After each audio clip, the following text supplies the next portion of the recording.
Welcome back to the ARCA Menard Series preview show. I'm Casey Campbell. Of course, that's ARCA Menard Series PR Director Charlie Crawl. Yes. Take two, Casey. Yes, take two. Yes. Of course, it is take two, of course. Yeah. So welcome back. Been a while. Yeah, it's been a while since. Have you missed me? Yeah. You still call me every day, so it's not like you don't talk to me. That's true. Well, of course, having ARCA back, you're going to be a busy person this weekend. Of course, the ARCA. Yeah. Have you checked with Kevin Striegel since last week? Yes. All right. He was really looking forward to talking to you. Do you ask him about the shed that he lives in behind Daniel Dye's house? No, I did not. What? No, I did not. That's a true story. They built a little addition back there. No. They built an addition. That's where Kevin's living right now. Oh, okay. All right. Off to breaking news from Charlie. Always right. serious on the Casey Campbell podcast. True. That is true. Should we call this the Zoom cast? It's not a podcast. It's a Zoom cast, right? That's true too. We should update it. Update the title of your show, Casey. Okay. But of Plus course, it's racing. Zoom, right? Zoom. Well, that's what Mazda's. That's what my Mazda. Right. But it's all right. Maybe you could get some advertising dollars out of them. I mean, yeah. I mean, if they want to sponsor, they're always willing to do it. Right. I'm always looking out for you, pal. Yeah. No problem. Thank you. Talladega and Kern this weekend. Talladega for the main ARCA series. It's been a while since they've been back, but they're back this weekend, and also ARCA West is back at Kern this weekend. First time since 2020 that ARCA West will be returning to Kern. How exciting is it to have ARCA back this week? Man, it's going to be a really busy Saturday, Casey, and we're looking forward to it. We've got a great entry list for both Talladega and Kern County. I think we're looking at 34 cars for Talladega, with a couple of more maybe possible, and 20 out at Kern County. So great entry lists on both of those events, and going to be a busy day, but we're looking forward to it. Yeah, for sure. So for people that don't know, or people that forgot, it's been an interesting season for the ARCA Menard series, the main ARCA Menard series, I should say. When we last left you, Taylor Gray, of course, won at Phoenix. Daniel Dye took the points lead. Lots of interesting stories heading into Talladega this weekend, and lots of, as you mentioned, there's going to be a lot of big names that are going to be in there. Yeah, it's hard to believe we're still only 2 races in, but we have had, like a almost 6-week gap here between races for the ARCA Menard series.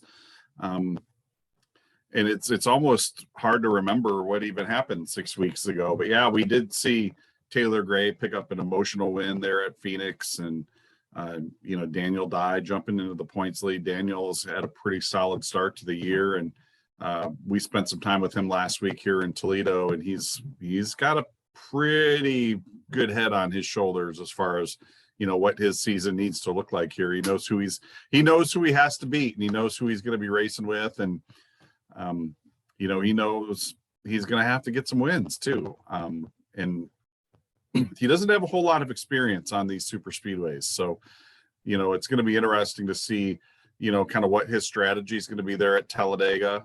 He had a really nice day down there in Daytona, so I think we'll see him maybe try to replicate that.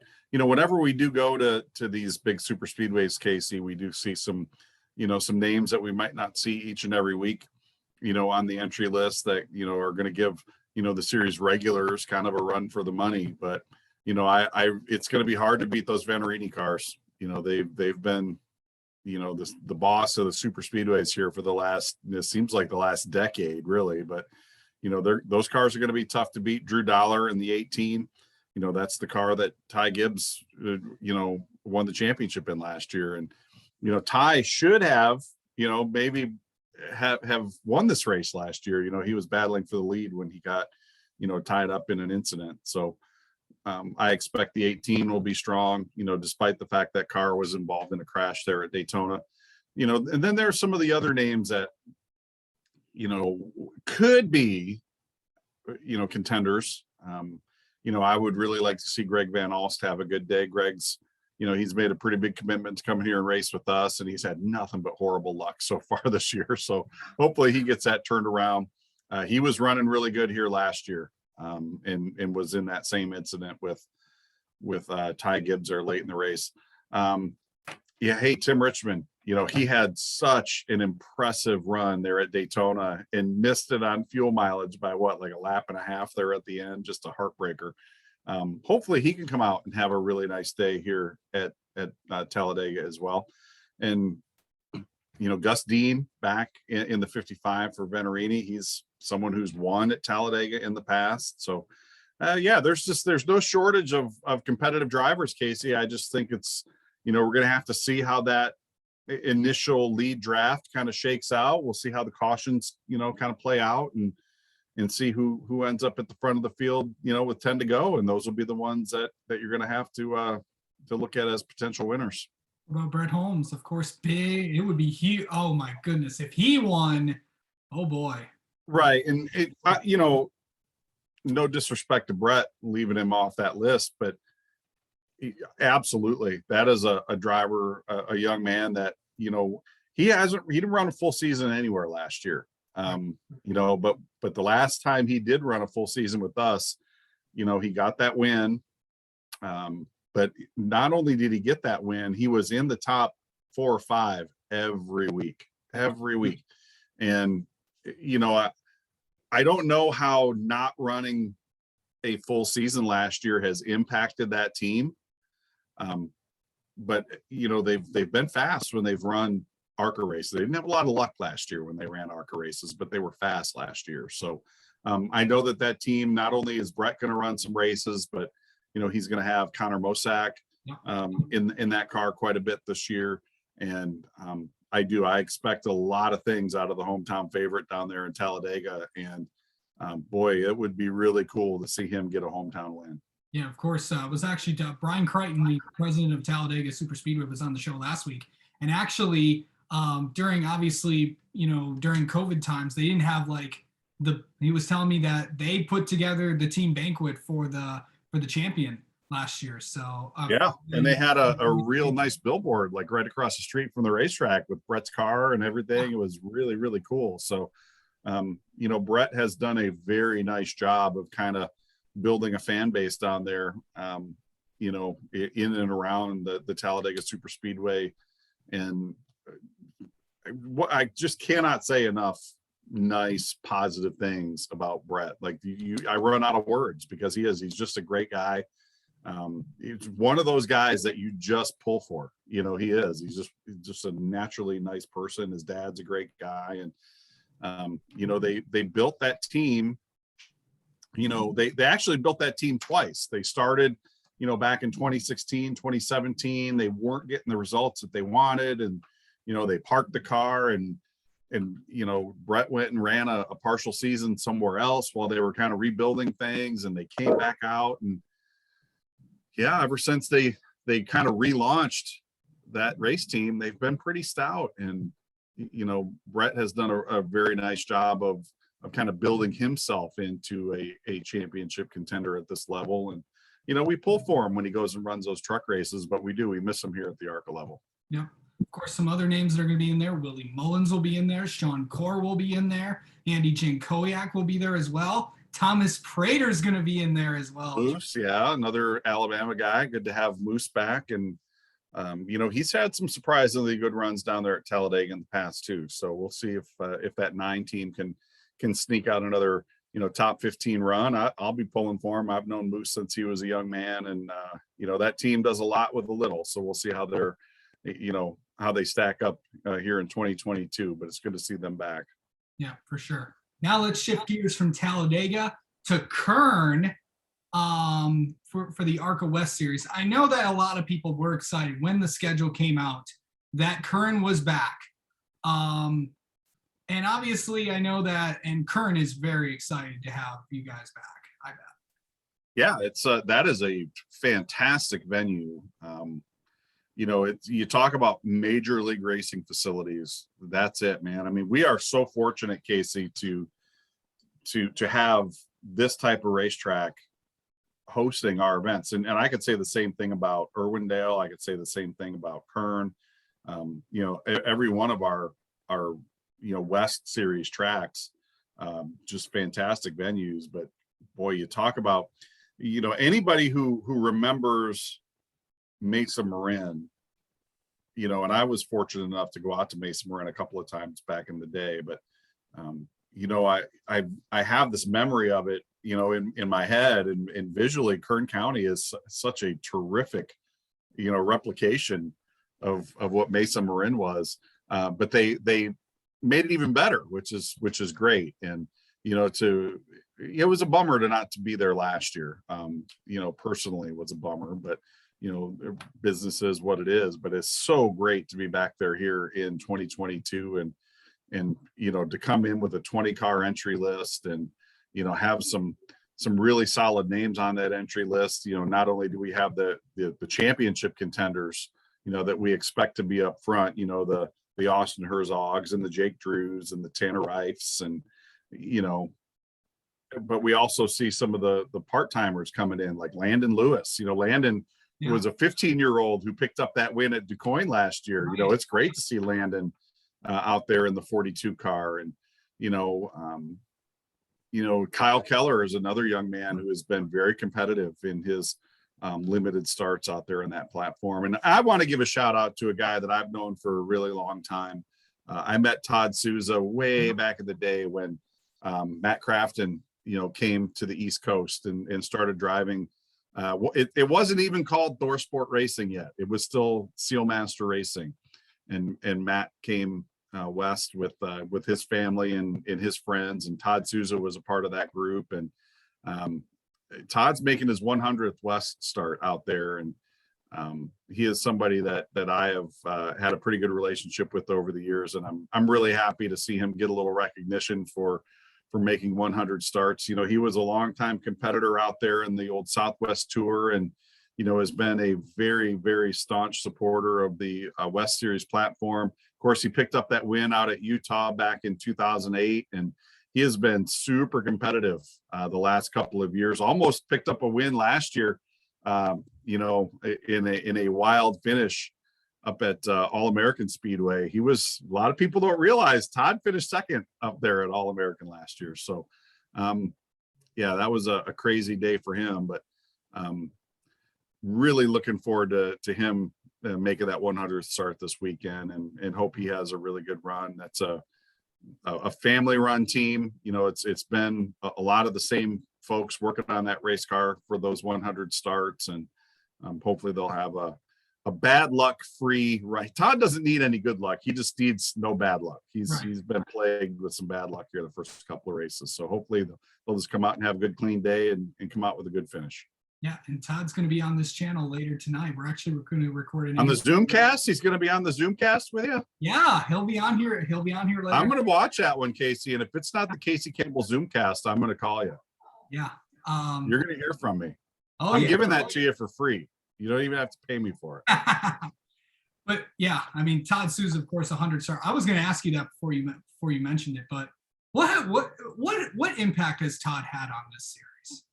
He's one of those guys that, obviously this is a driver development platform, Casey. We are so proud of the young drivers who have come through here and have gone on to, bigger and better things in the trucks and the Xfinity and the Cup Series. I mean, I could talk to you all day long about, the drivers who have gone on to win Cup championships. Kevin Harvick.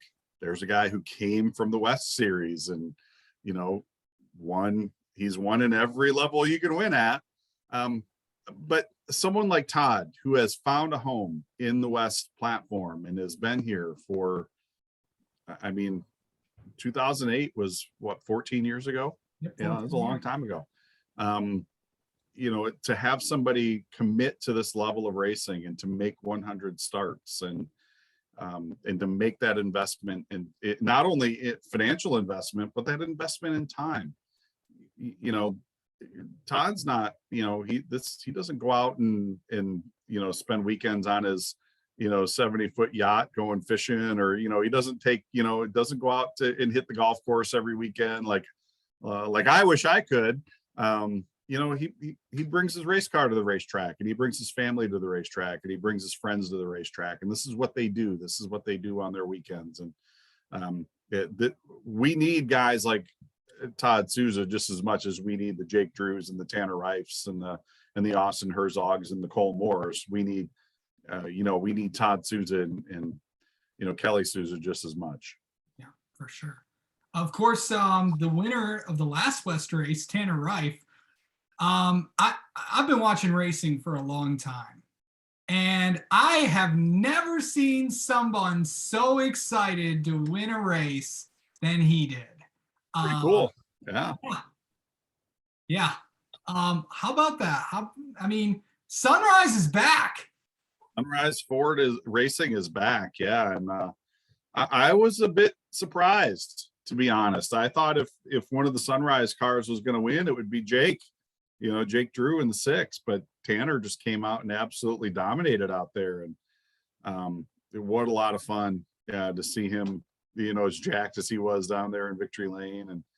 And we'll see if he can make it 2 in a row. I don't know. It's I think Bakersfield in Kern County Raceway Park is while it's another big fast half mile, I think it's a different animal altogether. That's the groove is a little more consistent at Kern County, whereas you can kind of run top to bottom there at Irwindale. You've got to really have the right setup at Kern County to work that bottom and to be fast.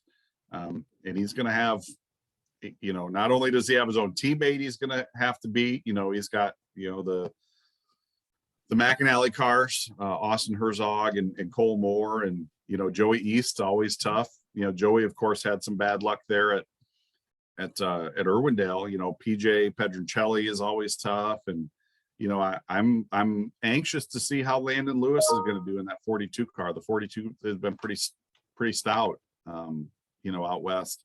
Yeah. And I want to give a shout out to our 2 female drivers out there this weekend too. Bridget Burgess, they've done a whole lot with very little, and that story is kind of well known, and I'm always pulling for Bridget and that family to have a good day. And I really cannot, again, you want to talk about somebody you just cannot say enough positive things about. Amber Slagle is just someone who has clawed her way from, she started racing at, up here, this area, Casey, up in the Midwest. She's run late model sportsman cars at Toledo Speedway.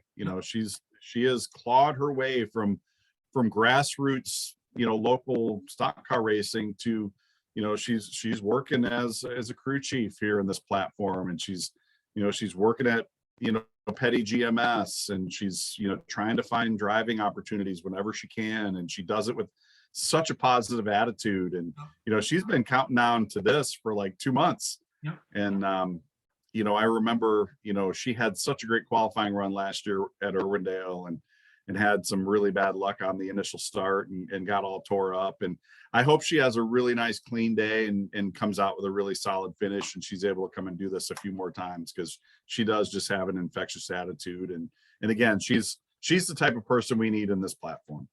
Yeah, absolutely. Of course, Amber Slagle also is, of course, her husband is Tyler Hill. But they got married? Are you breaking news here? No, they are. Yeah, of course. I think they're dating. So I think they're dating, right? I misspoke on that. Boyfriend. That's what that term is, Casey. I think we went a little too far there. All right, I was gonna say, if you're breaking some news, man, that's big news. No, I'm kidding. I just on the Zoomcast. Yeah, absolutely. Of course, Talladega and Kern this weekend. Talladega, of course, you can see our on FS1. The Kern race will be at I believe 10 p.m. Oh Eastern. no, Casey. 11 p.m. Eastern, 10 Central Time. 10 Central Time. Of course, Charlie will be on the call for that one.